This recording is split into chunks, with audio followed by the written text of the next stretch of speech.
It's a Thursday edition of Locked On Grizzlies, and Damichael Cole. Apparently, Gigi Jackson is a retired NBA basketball player, retired in his teens.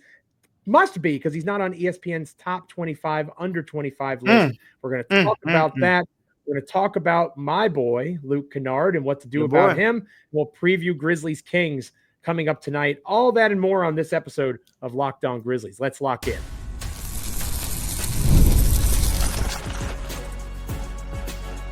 You are Locked On Grizzlies, your daily Memphis Grizzlies podcast, part of the Locked On Podcast Network, your team every day.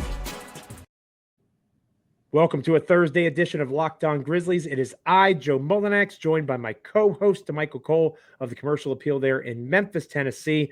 Very excited to have you back with us. Very excited for a great episode. Damichael did solo yesterday, one of our more successful solo shows ever. Shout out to Damichael for that. People were in their feelings yesterday, Damichael, understandably so, and you were a good conduit for that.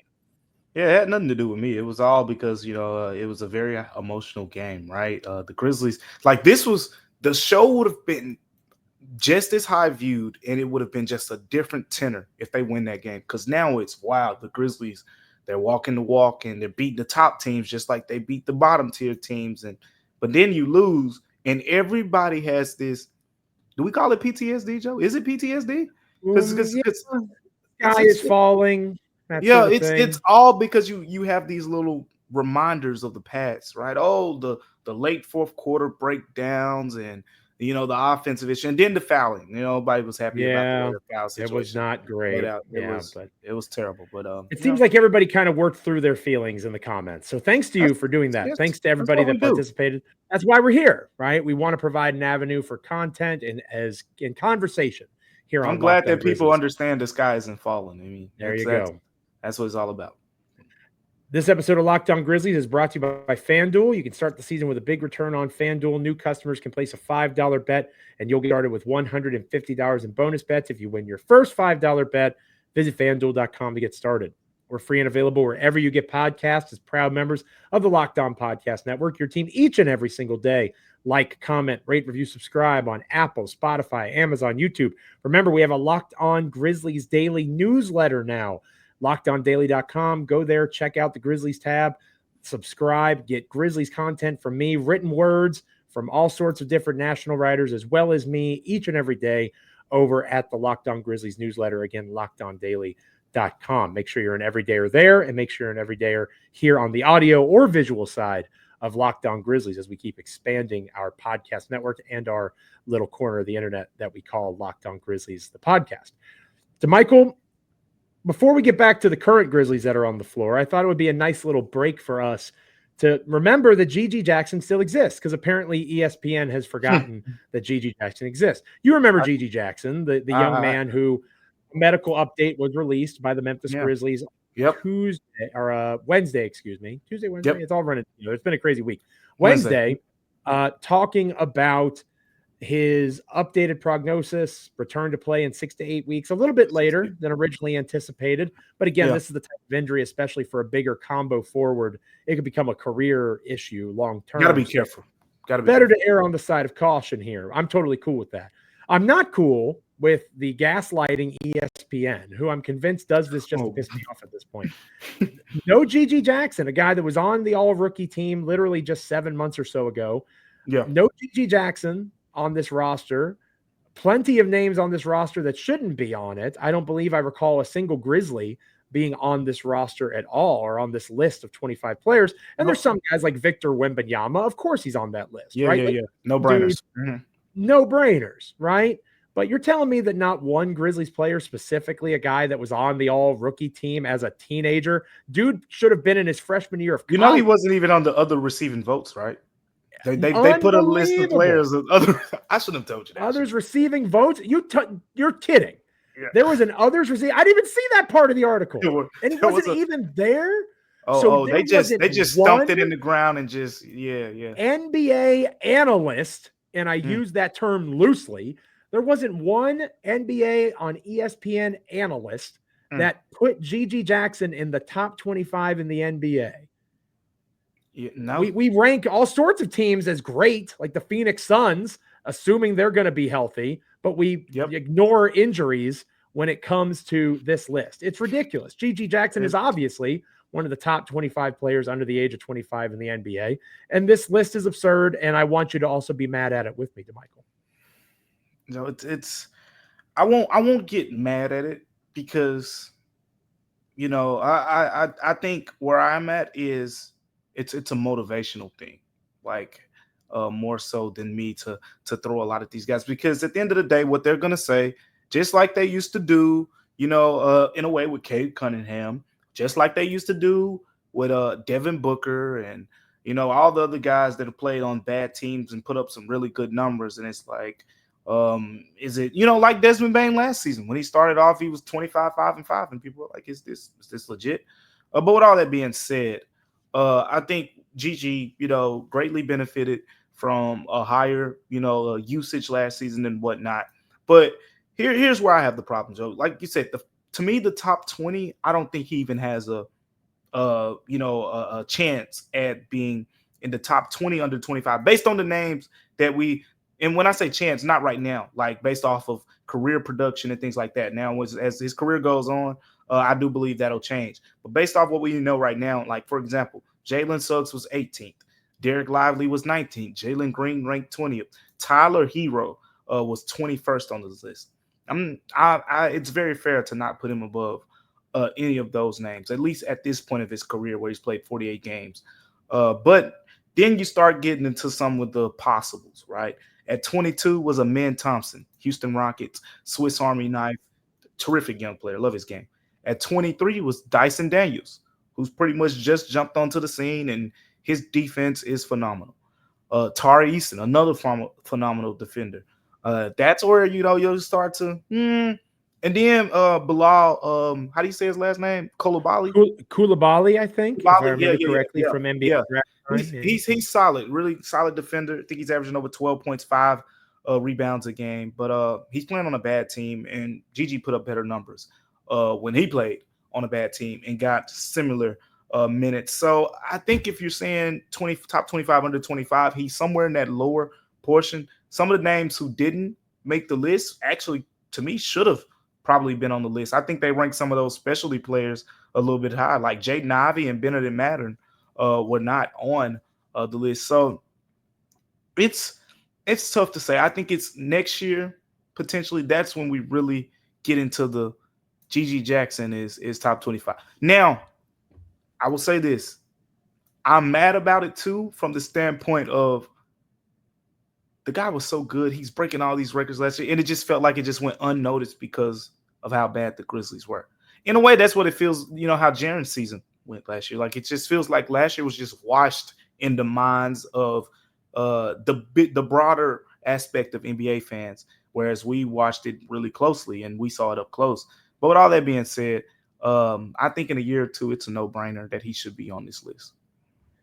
It's a no-brainer. It should be on the list right now. Okay. If I called up the Washington Wizards right now, if I had the Locked On Wizards hosts of this podcast network, if I had him on the show and I said, hey, would you trade G.G. Jackson for Bilal Koulibaly right now? He's going to say yes immediately. And if he doesn't say yes, he's part of the problem because he doesn't watch G.G. Jackson play. Okay. It is absurd that a guy who is, you can't tell, 19? Joe cannot wait till G.G. Jackson is back. Old? He's 19. He'll be 20. He's 19. He'll be 20 in a couple weeks. Yep. This is a dude who should be a sophomore in college that has been in this place of NBA basketball for what? 2 years now, almost? Yeah. Right? Or almost 2 years. And he is doing things that only LeBron James did at that age. Friendly reminder for those of you that are young, you Zoomers or whatever your generation is called, all you do is watch YouTube clips. Yeah. Go look up some YouTube clips of guys like Kevin Garnett, Kobe Bean Bryant. He did some rookie Kobe Bryant numbers too. List of guys that entered the league at the age of 18 and 19. And G.G. Jackson was doing things that those dudes didn't do. Now, am I saying G.G. Jackson is Kobe Bryant or Kevin Garnett? No, I'm not saying that. Am I saying that he's doing things that only LeBron James did at his age? Yes, I am saying that. And friendly reminder, LeBron James's first year in Cleveland, it's not like they were lighting the world on fire, right? I mean, that was it was a better team than people expected them to be, but it wasn't until I believe LeBron's sophomore season that Cleveland really made the leap. So point being, wonderful listeners, I know I'm preaching to the choir because this is Locked On Grizzlies. I can't wait for GG Jackson to be back because the conversations about the rotation get even harder. How do you not play a 6'9" combo forward that can score the basketball? Remember, over the summer, partner, I wanted him to be the sixth man. I was arguing for GG Jackson, sixth man.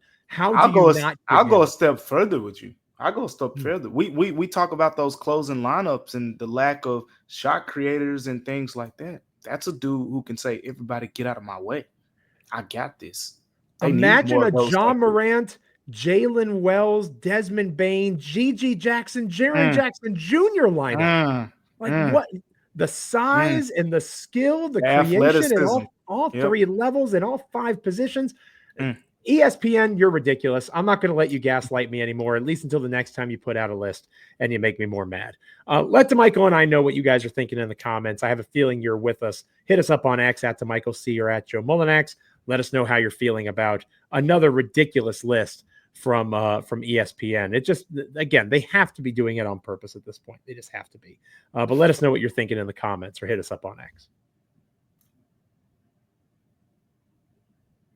Today's episode of Locked On Grizzlies is brought to you by the good folks over at Chime. Big fan of Chime this holiday season. Finances can take a hit. Have you ever had to borrow money from your savings or increase debt for holiday expenses? I know I have.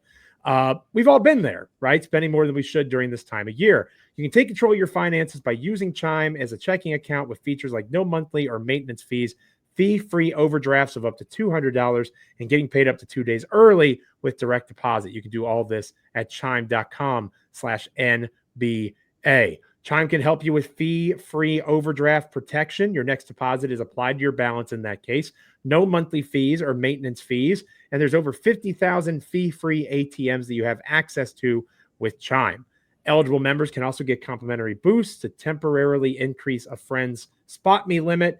Spot Me is a wonderful way for friends can help other friends. Over $32 billion has been used in this way. Enjoy the holidays while keeping your financial goals on track with Chime.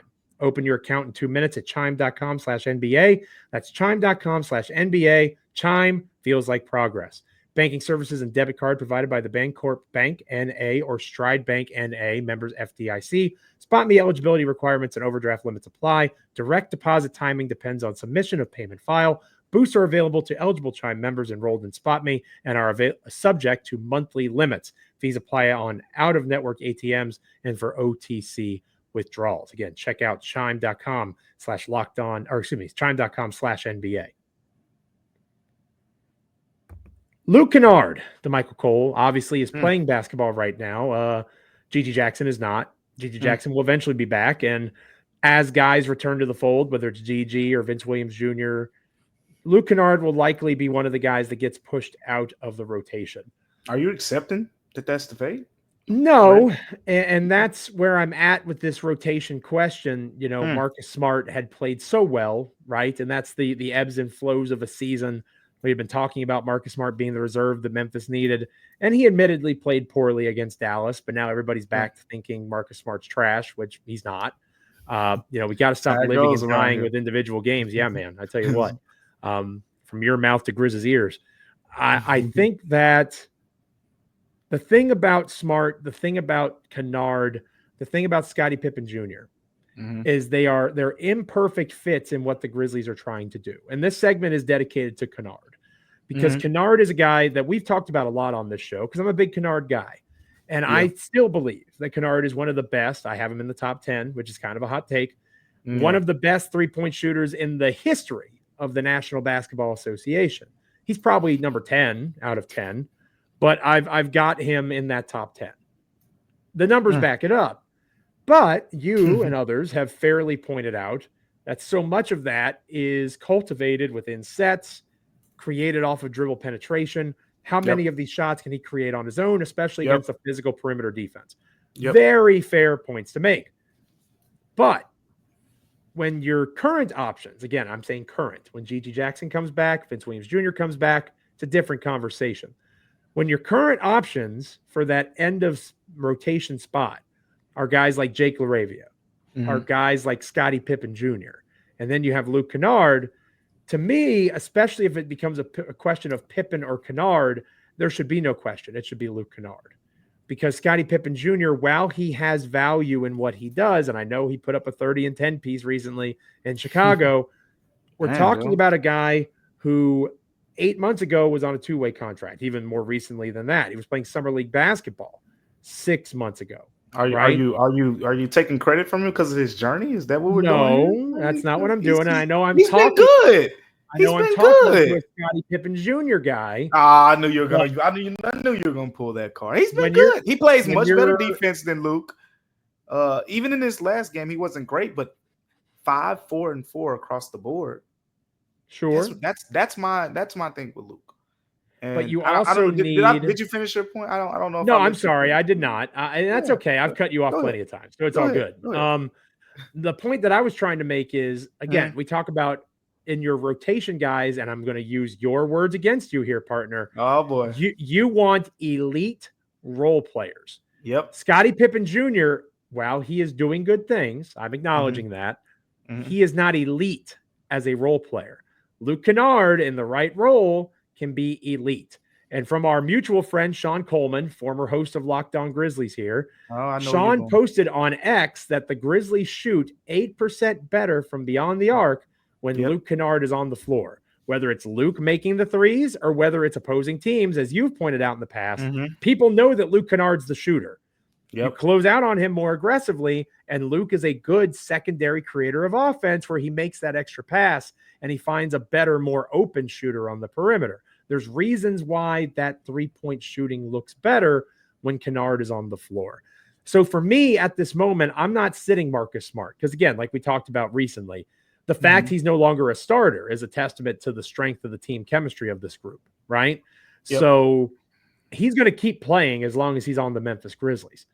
To me, it's a question of Kennard versus Pippen, and if I'm having to choose, if I had my druthers, I would go Kennard and I would sit Scottie. The numbers back up.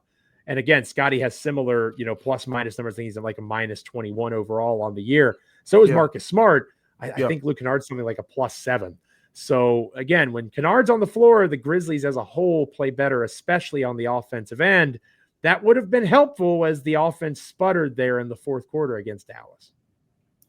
I want to agree with you. It's tough because I think Luke Kennard plays well in certain groupings. And for example, we talked about it at the beginning of the season, the Grizzlies, the idea of them pairing Desmond Bane and Jaren Jackson Jr. together and staggering those guys together and staggering Ja Morant more with the bench shooters, so putting Ja on the floor, and then you have Luke Kennard, you have Santi, potentially, Vince Williams is, I think, who we were talking about at the time. Jalen Wells now. Jalen Wells. Yeah, those flank job with those type of guys, with a rim runner, so a Zach Edey in that case. And you got a thriving lineup where Ja has a rim threat, a lob threat at the rim, and 3 shooters around him.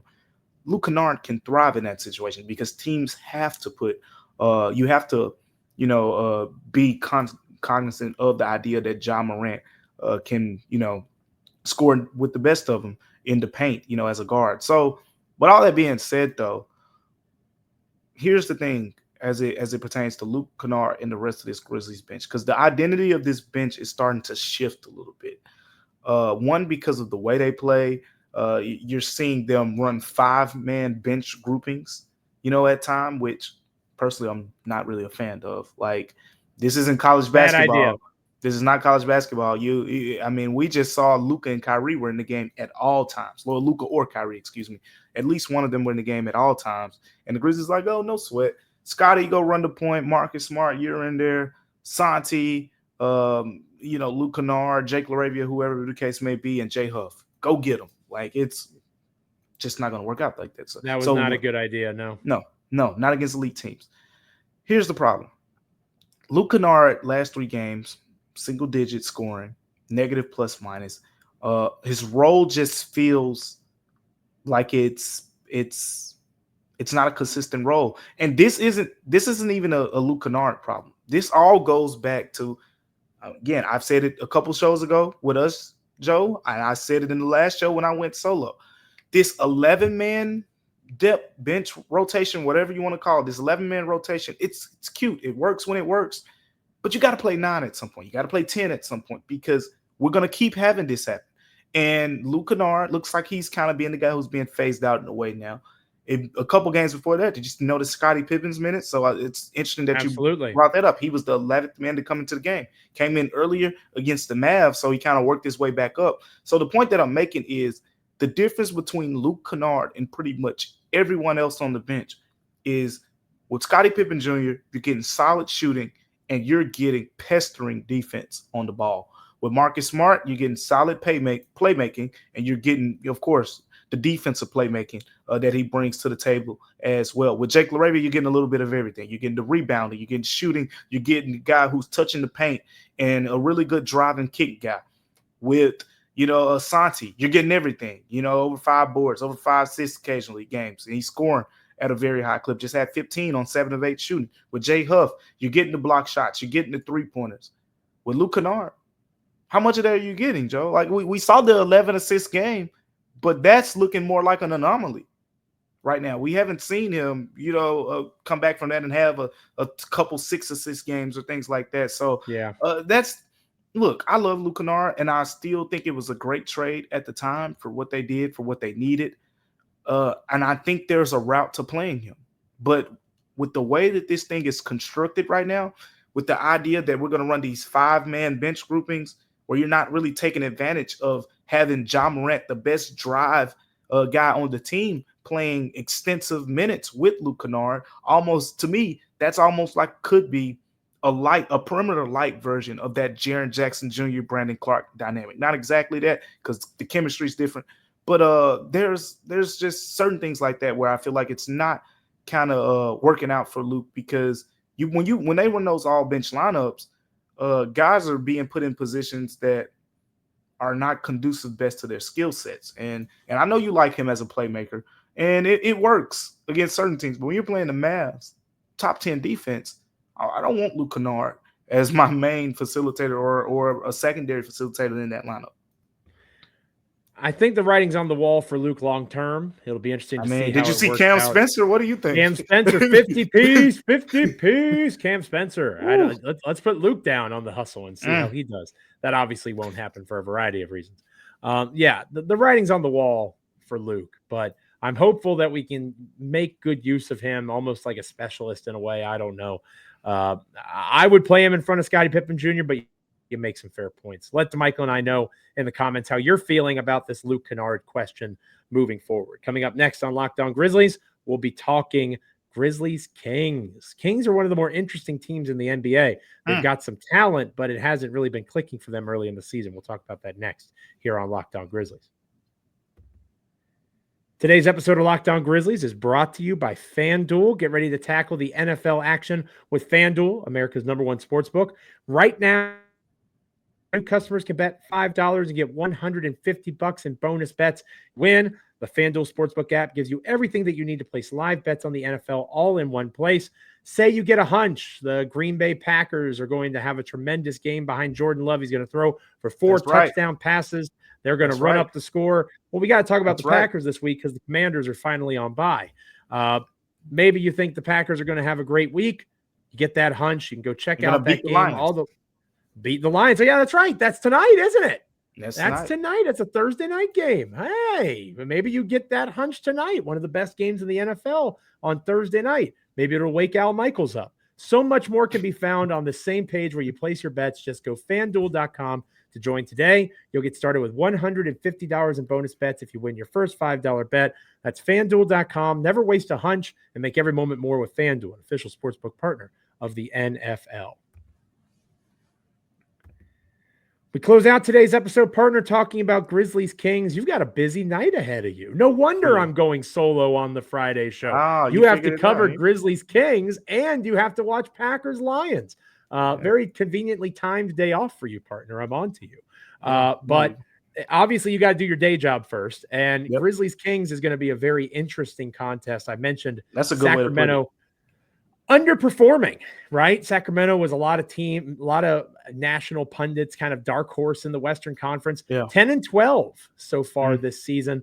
And they have guys like De'Aaron Fox, Domantas Sabonis. Sabonis is one of the best bigs in the league behind maybe Jokic and Anthony Davis. He's having another all NBA season.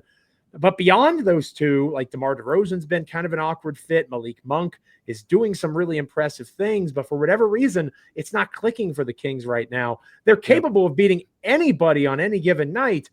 This could be a good bounce back game for Memphis, or it could be the start of a little mini slide if they don't take the Kings seriously. They just did it. I mean, Houston, number 2 seed in the West, they just beat them 120-111. Scoring 120 on Houston is tough these days. Scoring 120 on Houston is really impressive. But I mean, so much offensive firepower when you think of this team. De'Aaron Fox looks like a top 5 point guard in the NBA right now. So efficient. He's going to get to that mid-range jumper. This is one of those games where Brandon Clark is going to be very important. We talk about the idea of, when you play against them, you play drop, you're at the mercy of DeMar DeRozan and De'Aaron Fox, because drop coverage with bigs is kind of designed to, tempt the team to shoot the long 2-pointers and things like that. And this just happens to be the team that makes they're up there at the top of the league in mid-range made jumpers. And it's because of DeMar DeRozan. It's because of Malik Monk. It's because of De'Aaron Fox. So it's good to have those bigs who are mobile, who can hold their own on the perimeter. And the Grizzlies have that. So from that standpoint, Brandon Clark's going to be important. We already know Jaren Jackson Jr. is going to be important. So that is something that I'm definitely want to pay attention to in this game. Across the boards with the stats, the Grizzlies are pretty much better than them, right? The Grizzlies average more points. They have a higher point differential. They average more assists. They average more steals. They average more blocks. They average more rebounds. But let's go back to last season, Joe. When you remember playing the Kings, you know what jumps out to me? It's Domantas Sabonis playing volleyball at the rim. Yeah. And having I think he had a 25 rebound game. He's got a really impressive rebounder and a guy that can take advantage of you. A lot of teams in the NBA nowadays don't have personnel, and this is one of the reasons I'm sure Taylor Jenkins does it. If you go small, like Jaren Jackson at the 5, lots of teams try to supplement their rebounding like the Grizzlies do with Desmond Bane, Ja Morant crashing the glass. The Kings can do that while still having an elite rebounder. Sabonis is like Jonas Valanciunas 2.0 in terms of his athleticism, in terms of his skill set. He's a phenomenal rebounder, and he can make you pay with his ability to create off of those rebounds in a different way than Valanciunas. And the second key to me in this game is perimeter defense, through and through. Desmond Bane's got a guard. Desmond Bane has not had a great defensive year. If we're just calling it how it is. And, he's had the oblique and, whatever, but it hasn't been a great defensive year for him in a year where Taylor Jenkins has challenged him and Ja Morant to be better defenders. Ja, on the other hand, has had some encouraging performances as of late. We talked about it. He was terrific against Kyrie Irving. I mean, that was really encouraging to see him just stand on that island, and Kyrie pretty much looked uncomfortable because he was passing up shots, and he took a couple tough ones with Ja on him, and a couple of his baskets came when Ja was off of him. So that's the signs of a good defender. But this is the next test for Ja, and this is a big test because in the past, when you play against the Sacramento Kings, the Grizzlies have been able to hide, Ja Morant on a Kevin Huerter or on a guy like a Keon Ellis in past lineups. I don't know if you saw it, Joe, but Mike Brown recently made the decision to permanently put Malik Monk, who, almost won 6th Man of the Year last year, to permanently put him in the starting lineup. And the early results are really good. I mean, his last 2 games coming off the bench, he scored 27 and 29 points. His first game starting, it's on December 1st, he had 19.7 rebounds, 6 assists. And then in the second game, since being named the full-time starter, 17 points, 12 assists against the Houston Rockets. So you know what that tells me? It's not just De'Aaron Fox who's going to be the guy with the ball in his hands a lot, playing in pick-and-roll situations and things like that. You're going to have to deal with Malik Monk too. So this is going to challenge Ja Morant. Again, Like you just had Kyrie Irving. Ain't no off nights. And we talked about this before the season, Joe. You remember we were talking about the idea that Desmond Bane, Ja Morant, those guys have to step up defensively because this is just life in the West. So many backcourts. There's no, like all due respect to Kevin Huerter, but the reason that you put Malik Monk in the starting lineup because a guy like Ja Morant or Desmond Bane, you can't say, hey, let's go hide on Kevin Huerter. He's only going to shoot threes, so you can get you a little rest on defense. Like now, you gotta get down in the stance and be ready when you got Malik Monk and De'Aaron Fox coming at you full speed. So another big test for Ja and Desmond Bane, on the defensive end, because the other guy's DeMar DeRozan, who it's how would you do it, Joe? Because I'm saying Jalen Wells or maybe Jaren Jackson Jr. gets DeMar, and then you put Brandon Clark on. Maybe Brandon Clark gets DeMar DeRozan. Like you got so many different ways to go about it. But I think Jalen Wells probably gets De'Aaron Fox. And then, one of the other guys will get Malik Monk. So it's a lot of ways they can go with it. But this is going to be an interesting test because you got Keegan Murray in there as well. I like the idea of Jaren on DeMar because DeMar is not that big of a 3-point threat, right? He's not a guy that's his forte. So I would go Jaren in that spot, and it allows for Jaren to be more of a help side defender and that sort of thing. So I like that idea. I'm fascinated by how the Grizzlies backcourt responds to a game that, again, if you look at their record, Memphis should be favored, and Memphis probably is favored going into the game. However, the recent change with Monk, this is a Kings team that is not planning on being bad, so they are going to come out and compete, and they're going to try to make up some ground. They're not going to fear Memphis, especially after that fourth quarter collapse. Should be a good competitive game tonight for the Grizzlies. So let Damichael and I know in the comments. Hit us up on X at Damichael C for Damichael, at Joe Mullinax for me. Let us know what you're thinking. It's always good when the Grizzlies PR post comes out on X and there's no new injuries, right? We're starting to see that list dwindle more and more. And Zach Edey is somebody that could be back this coming weekend. That's something that I'll be talking about on our Friday edition of the show tomorrow, how Zach Edey can get reintroduced into this rotation. Obviously, we'll cover Grizzlies Kings and talk about a lot more, so make sure you're with me on the Friday edition of Locked On Grizzlies. As I mentioned, between Damichael working and Damichael watching his beloved Packers play a pretty big game against the Lions, I will have your Friday show, but make sure you're with me. We're going to have a great time. Make sure you're liking, commenting, rating, reviewing, subscribing, wherever you get podcasts. We're proud members of the Locked On Podcast Network. Check us out on Apple, Spotify, Amazon, YouTube. Make sure you're subscribing to the Locked On Grizzlies newsletter, LockedOnDaily.com. Go check us out there. Click on the Grizzlies tab. Subscribe. Get my written words on the Grizzlies each and every day, plus national and fantasy basketball takes, all from the Locked On Podcast Network.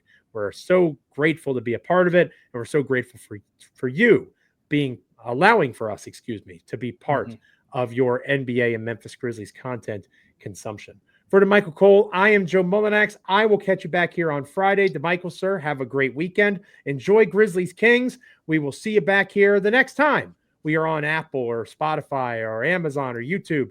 Make sure you're with us. Have a good one.